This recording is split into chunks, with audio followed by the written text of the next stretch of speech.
Hivi ulishawahi kujua kwamba wanaoongoza kujiamini sana ni wale ambao hawana kitu? Wanaoongoza kujiona wana nguvu kuliko wote ni wale ambao hawana nguvu. Ukiona wewe unajiona una nguvu kuliko watu wote, basi ujue wewe ni dhaifu kuliko wote. Ukitaka kuamini hili, umewahi kufikiria kwamba kati ya mfupi na mrefu nani anajiamini sana kupitiliza? Najua jibu unalo.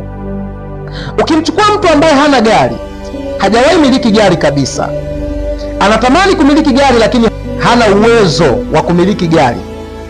Ikitokea siku moja ameotea gari, iwe ameazima au amepewa gari, ataitumia kwa fujo sana, na atatamani afike kila mahali ili mradi watu wamuone kama ana gari. Atapungia kila mtu mkono barabarani, sio unyenyekevu, anatamani kila mmoja amuone ana gari. Ataendesha kila aina ya mwendo mbaya, atawamwagia watu matope, kila aina ya fujo ataifanya atakapokuwa anaendesha hiyo gari. Lakini mchukue mtu ambaye amezoea kumiliki magari, amezaliwa amekuta magari, hawezi kujisikia na kujidaia hiyo gari kwa sababu amezoea kumiliki gari. Iangalie familia ambayo hawajazoea kula vizuri. Wao wamezoea kula mboga majani, maharage, wamebadilisha sana mboga, wamepika dagaa. Alafu siku hiyo itokee nyumba hiyo imepika nyama. Yaani nakuambia hivi, watoto wa hiyo nyumba watatamani mtaa mzima wajue kwamba wao leo wamekula nyama. Wengine watatamani hata mikono wasinawe vizuri, ili mradi wakawanusisha watoto wenzao na kuwatambia kwamba tumekula nyama.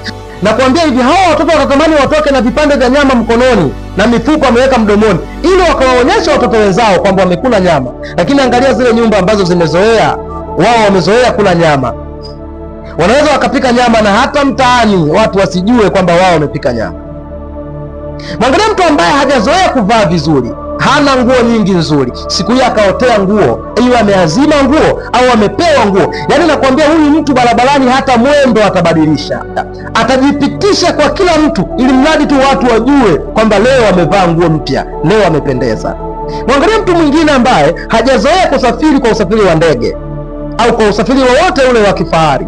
Siku akakatiwa tiketi ya ndege, siku hiyo anayosafiri na ndege, umo kwenye ndege, kwanza airport kila mtu atajua kwamba huyu hajawahi safiri na ndege.